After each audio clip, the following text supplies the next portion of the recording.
We are in Houston, Texas. We are guests of our wonderful affiliate KTRH, which has a massive audience all across the Houston area.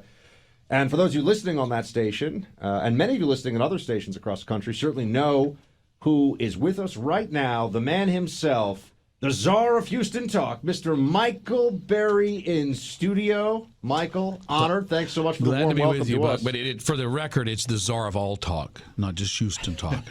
Y'all cannot enter my czardom. You have your own space. The czardom is international. The czar indeed. I like it. Do you spell it with a C or a T? Though? I spell it with a Z. I'm not Russian. And thank goodness, the foresight to know. The story behind that actually was, you remember when Obama was appointing people that couldn't get passed through the Senate? They couldn't get confirmed through the Senate? Yeah, of course. So he would name Van Jones the Green Czar because you didn't want his record being out there public. People would find out. And so he would name everybody a czar to something. And so he, on his 32nd czar, I said, all right, if he can name czars to everything, I'm the czar of talk. And so that was it. So I mean, he didn't last very long in that White House, by the way. You mentioned Van Jones. No, he didn't. But he's lasted longer at CNN, which is pretty impressive. It means he has a zipper on his pants. I mean, got to give the guy credit. So tell us this, man. You know, we have been trying to fight for COVID freedom. We're going to talk about it more this hour because I come from New York City, which is has turned into very expensive East Germany during the COVID period. I mean, the lockdowns, the madness. Clay's obviously a Tennessee guy, so he didn't have to deal with the same level of crazy that I did. Texas, it feels like, was obviously better than New York, California during COVID. And everyone walks around here, there's no masks. It feels, although if you get into an Uber here, you still have to wear a mask, which is annoying. And you if don't go to the have airport, to. But well, technically under their policy, you do. Yeah. I've had to take the selfies, when you violate the policy, so I'm sensitive to this. You have to keep taking the selfie? I only had to do it once. No, I've had to do it probably 5 or 6 different times. So is this your punishment? That's what they make you do on Uber. Yes. You're kidding. If somebody turns you in for not wearing a mask, then the next time you get an Uber, you have to take a picture of yourself to send to them to verify that you have a mask in order to be able to book a car. Yeah. That's stupid. It's crazy. It's crazy. I've never heard of that here, and I've never worn a mask in an Uber here, ever. So, but I guess your question is, how did Texas do overall? How did you guys do in this, you think? Well, I think that you have to realize, I mean, right now we're in the midst of the whole Texas independence thing that, it was 1836, but we're in that 13-day period where the Alamo battle and all this, our Declaration of Independence from Mexico. This is a frontier spirit people, and they were all Tennesseans, by the way. A lot of Tennesseans. That's why we're the volunteer state. You met my son last night. Reasons. Crockett is named after Davy Crockett. That's awesome. Right? I mean, he died at the Alamo. We are a very frontier spirit people, and those things stay with your character. We're in the middle of the rodeo. Buck's going to be there on Saturday night having a heck of a good time. Am I really going to get on a horse there, by the way? Because they're on a horse. You're going in the cash. Oh, I didn't know this. You should be a little bit nervous, I think. There's no way of getting on a horse, Travis. I'm just saying. I mean, that seems like it's a recipe for viral disaster for you. I'm gonna disaster means. Yes. I'm going to get on one of the little sheep like the kids do. If you get tossed, if you get bucked on the no pun intended there, on the Houston radio, I mean, that thing is going to go viral as a meme. We're going to use that all the time. I love the horse whisperer Buck because finally that name started to mean something other than John Candy's portrayal of Uncle Buck in the movie. So horse whisperer Buck is great. But I'm sorry, you were saying frontier spirit, Texas. Yeah, so people here don't do well with government. We resent government. We're still statewide Republican. I mean, we're still – when Ted Cruz came out of the gate and the rest of the country thought he was crazy because – he was talking about the Constitution and independence and freedom and these sorts of things and liberty. People understand that we don't want that here, and our politicians understand we don't want that here. It's a pitched battle. We're not wearing masks. We're not getting vaccines. We're living our lives. We're going about commerce. We're raising our kids. We're opening our schools, and that's just how we live. I need a grade from you, though, for Governor Abbott when it comes to COVID, the defense of freedom. I know he just won the primary here. On a curve, I'd give him a C- on in an open grading system. To be honest, I'd give him a D.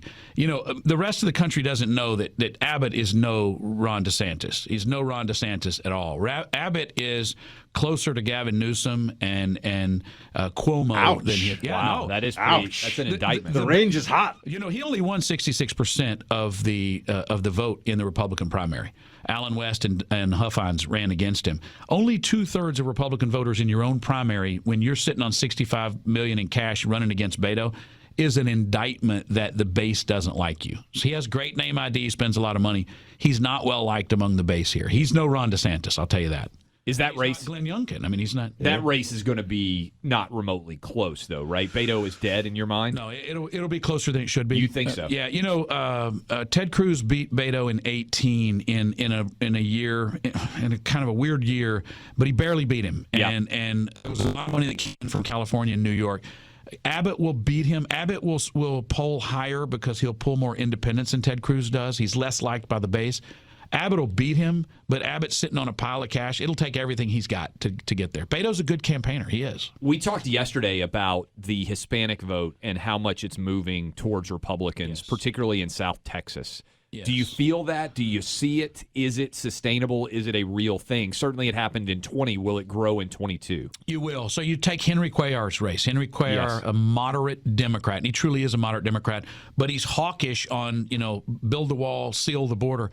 Cuellar got pushed into a runoff by an AOC-backed, Bernie Sanders-backed candidate.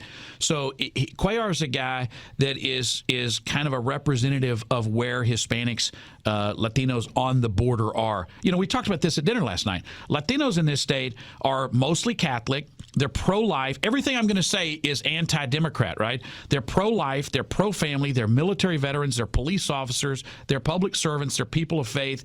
Everything the Democrats stand for now is the exact opposite. Alexandria Ocasio-Cortez does not represent them. And I think, as we discussed last night, Trump is really good. Trump was really good at reaching out to these people because he didn't pander to them. He talked honestly to them. And yeah, you see it, you feel it, especially second, third, fourth generation Latinos. First generation, we're still struggling.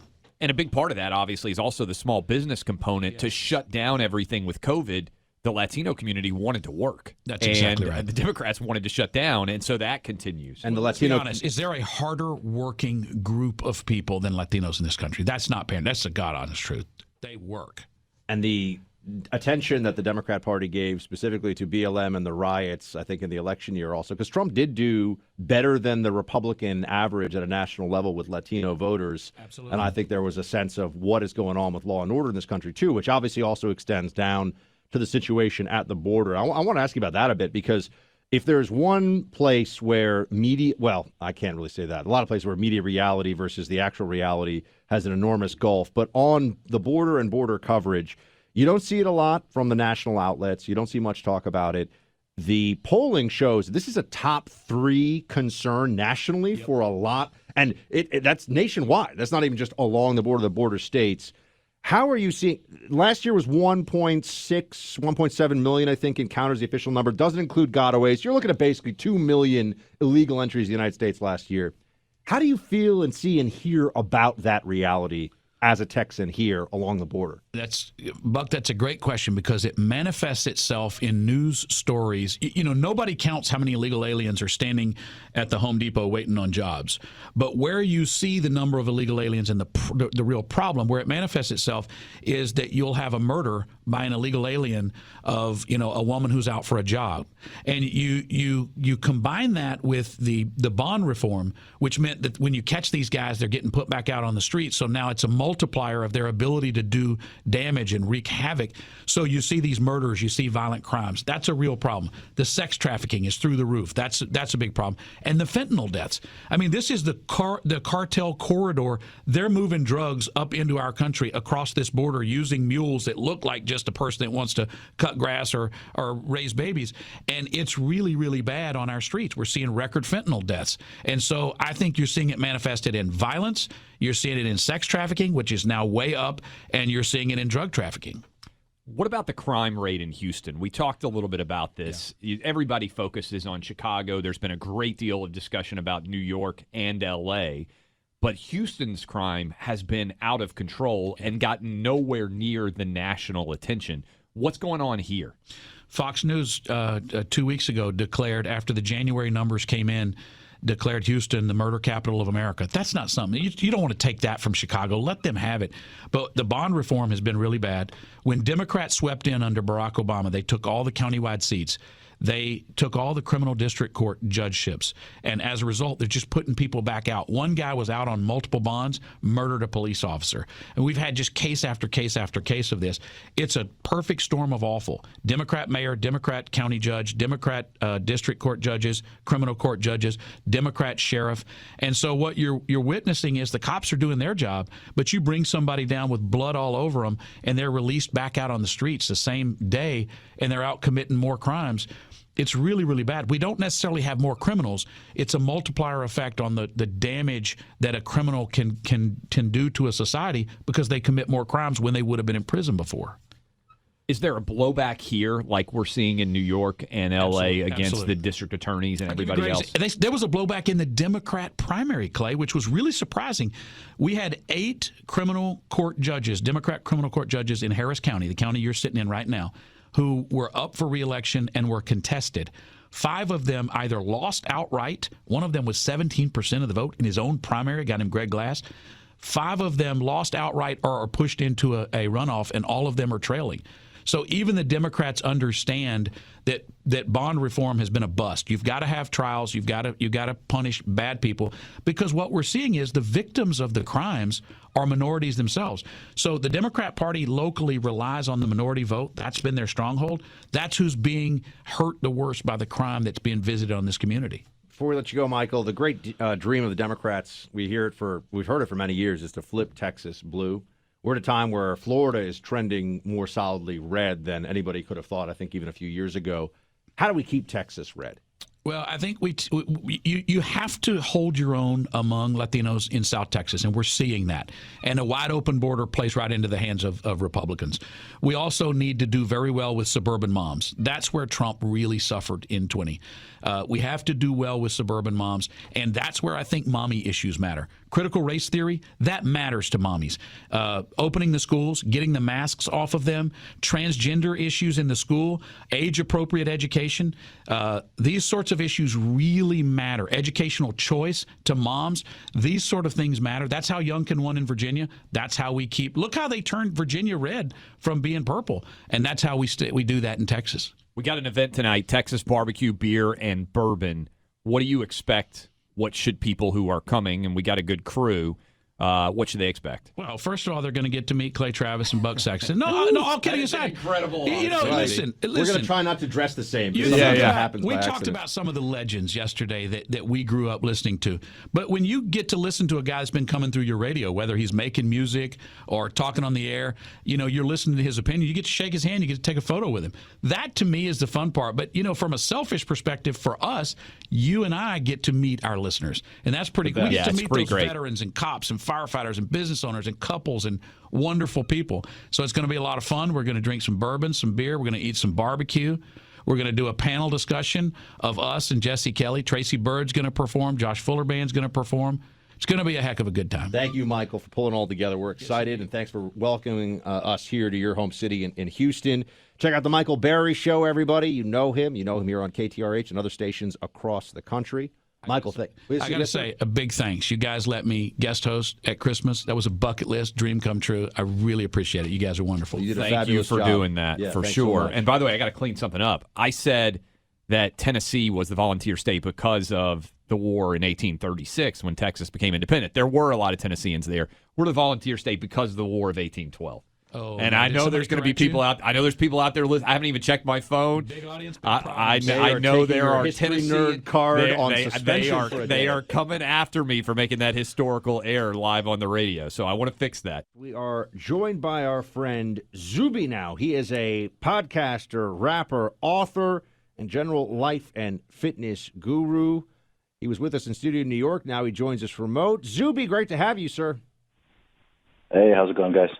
We're all right. I want to have you, because Clay and I, you've been a voice for sanity in an era of insane COVID policy for a long time here. And I feel like there's this general, we're all supposed to be so relieved at this point because the COVID madness seems to be receding. I'm trying to raise the alarm here. First of all, I'm not letting it go. I'm not letting go the bad decisions because there's been no accountability. But I'm also concerned, Zuby, that this stuff could all come back. Here is HH Secretary, Health and Human Services Secretary Becerra saying that, some people are going to keep wearing masks. Play 20. This is not a light switch. You just can't go on and off.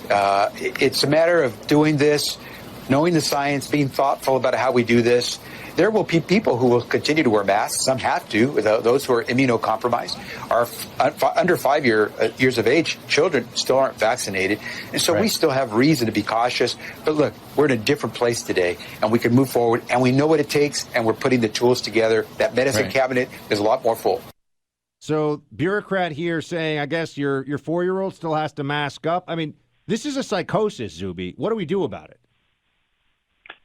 Man, I mean, this is a tricky situation because, I had a tweet go viral the other day saying that the science is different in every city and country. And so if you don't like where the science is where you are, then you can simply relocate. I'm originally from the UK, in my home country of England. All restrictions, all mandates have been dropped. In England now, even if you test positive with COVID, there's not even an obligation to self-isolate. The entire thing has been totally downgraded. So it's been interesting that England, of all the Anglosphere countries in the West, was the first one out of all this. I'm surprised that we managed to out-freedom the USA. So, look, there are people who have gained a lot of power, money, and control through this, and they don't want to let this go. They've been having the time of their lives. They've never been able to have so much control and power and relevance over people, and they've been saying nonsense that doesn't make sense from the very beginning. I'm not sure who that was that was just talking on that clip, but talking about HHS Secretary, the Health and Human Services Secretary, big bureaucracy, Yeah, I mean, the notion that 4-year-olds should be wearing masks or remotely concerned about anything, or that should even be considering taking a vaccination for something that essentially has a 0% chance of killing or hospitalizing. The whole thing's insane. It's been insane from the beginning. We've known for 2 years at this point that is one demographic that we really do not need to worry about, thank God. But this has nothing to do with science. It hasn't done for a long time. Nothing to do with science, nothing to do with keeping people safe, nothing to do with logic, rationality. You can blow infinite holes through this entire narrative. So I think that the people, the population in every given city, region, nation, and so on need to just take the power back. I think people need to stop going along with nonsense that they know to be nonsense. And I've been saying this from very early on, but I think overall that's the solution. And they're only going to push as hard as people will tolerate, which is why even in the USA, you've had some places which essentially never had any restrictions or very, very limited. And you've got places which are still getting, they're still doing all this crazy stuff. It's not about science. It depends on the people, and the people always have the power. Zuby, one of the first places I saw you was when you decided that you were going to become the greatest weightlifter in women's history and broke many of the women's weightlifting records. We just had a segment in the last hour where we talked about Penn's transgender swimmer. You were satirizing the absurdity of the idea that men and women are competing on an even playing field, given that men are bigger, stronger, and faster than women. What do you think about the world that we're in now, where the greatest, and I'm using quotation marks here, women's swimmer of all time is a guy who decided to become a woman and now potentially wants to become a member of the 2024 women's swimming Olympic team? How crazy. I mean, you can't even satirize this. Yeah, well, as the British women's deadlift and bench press record holder, I support this move because this might be the level of absurdity that things have to go to for people to wake up. Maybe we need LeBron James transitioning and going into the WNBA. We need Usain Bolt transitioning and breaking some women's sprinting records. If this is what it takes for people to just wake up out of this psychosis of stupidity and fear and cowardice, then so be it. I mean, honestly, the people who, I don't want to sound like I'm victim blaming here, but the individuals who are competing against this individual, they're the ones who should be taking a stand. If I'm a female swimmer and I'm losing to a male, supposedly in a female sport, then I and my team and my fellow competitors should take a stand and say, no, we're not competing against, this is not fair. This doesn't make sense. They need to stand together. And again, because of this nonsensical political correctness and this pandemic of cowardice, which has been going on in the West for over a decade now. People don't want to do it. People don't want to tell the truth. People don't want to take a stand on any principle. You'll hear them whine and complain in the background, but they won't take a stand. And unless people are willing to take a stand, then they're going to get what they get. And it's hard to defend people who refuse to defend themselves. We're speaking to podcaster, author, rapper, and what was it? Global women's deadlift champion, technically speaking, Zuby. The other things are all true, although I guess technically it depends. But Zuby, I do wonder if at some point one of the ways that people maybe to take your experiment, which we all know you did to prove a point, but maybe the system has to be brought down in some ways, or rather the edifice that's being created here of lies by people doing just that. I mean, someone saying, well, I'm going to transition. Well, I'm not going to. How do they even determine these things? I mean, for the purposes of professional sports, they're trying to now set up some kind of testing regimen about how much you can't take additional testosterone. But, I mean, in the case of Leah Thomas, you've had testosterone therapy. Leah Thomas has had testosterone therapy for over 10 years already, so to speak, by being a male. So it feels like, how do we bring this thing to a halt? Like, when does it reach or run into the brick wall of reality in a way that even the left has to admit? Well, I don't want to get to the stage where females are completely getting destroyed or even physically hurt or completely driven out of their own sports. But that is the logical conclusion of this if people allow it to continue. I mean, when you allow mistruth and you allow lies and you allow cowardice to completely take root in a society, this is where you end up. Everybody knows that this is absurd. Everyone knows. I mean, does anyone really? Are there really people out there in this world who believe that males and females are exactly the same? Of course we don't. It's not true across any animal species, let alone human beings. It's why we have sports separated to begin with. It's why you have male prisons and female prisons. It's why you have male bathrooms and female bathrooms, etc. And by the way, this is all to protect women, right? It's not that men's sports are going to suddenly start getting flooded with female competitors. That's not a concern. And the fact that it's not a concern in itself shows how absurd this whole thing is. Like, why is it only a one-way situation? For all the people saying that, there's no advantages. It's like, okay, well, let's get some female transitioning to claim their men, and let's see them compete in American football or rugby or basketball or sport, anything. They can't. So why is that? Because there's a difference. And honestly, it blows my mind. I mean, it's been three years since I had that deadlift video go viral, but it truly amazes me that this has been a debate going on now for over 5 years. So I'm like, how is this even a debate? How is this even on the table? This shouldn't be something that people are even taking sides on. It's not something that should be politicized. And, there's also, it's humorous in a way, and there's nothing funnier than people who have been talking about following the science for the past 2 years, who then will tell you with a straight face that, males and females are the same, or that men can menstruate or get pregnant or whatever. The whole thing is absurd. But as I said, people need to be willing to, it can't just be me or you or like a couple people being willing to broach the topic and speak the truth. It needs a majority. And I know the majority agrees with us, but unless they're willing to say so, then they don't matter.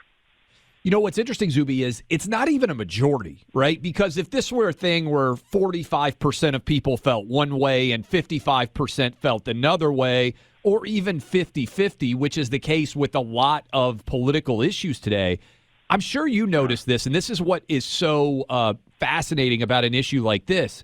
This is like 95-5. There's almost no one that will even defend the idea that a male swimmer can decide to become a woman and then set all-time women's records, right?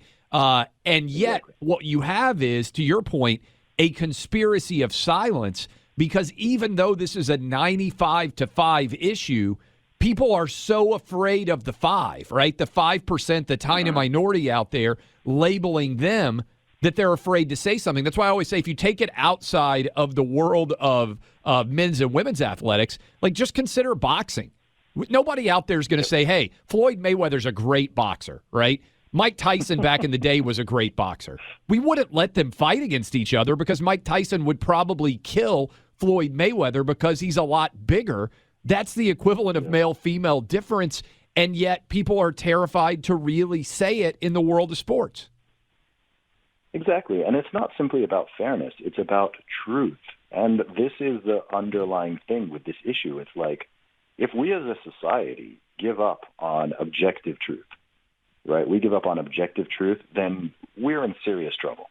So for me, the implications of this are way deeper than fairness and, treating women fairly or protecting women or so on. Sure, that's a part of it, but it's also just about recognizing reality.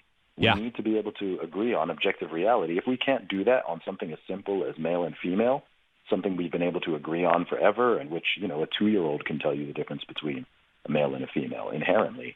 If we give up on that, then you could brainwash people to believe pretty much anything. And that's not a situation I think we want to, it's not a situation we want to be in, where people are lying and are essentially forced to uphold lies. I think that's a problem we've had, again, over the past 2 years with this entire nonsensical narrative around, around this virus, where there have been so many lies and so much deception and people not willing to tell the truth. It leads to bad places, and it's led to bad places in history. So I'm always someone who's interested in the truth, upholding it when we know what it is and trying to find it when we're not totally sure what it is. That's why we have these discussions and debates and conversations, because, yeah, sure, sometimes it's hard to know what the truth is, or there's a range of different opinions, but we need to be able to at least exist in the same reality. Because if we're trying to do math and I'm saying 2 + 2 = 4 and you're saying 2 + 2 = 5, then we've broken the entire system. Zuby, where can folks go to follow your work and hear what you've got going on day to day? Yeah, sure. You can follow me on all social media at Zuby Music. That's ZUBY Music. And you can find my music and podcast on all platforms. Just search my name, Zuby, ZUBY, and you will find me. Zuby, thanks so much, man. Great to have you on the show again. Most welcome. Take care.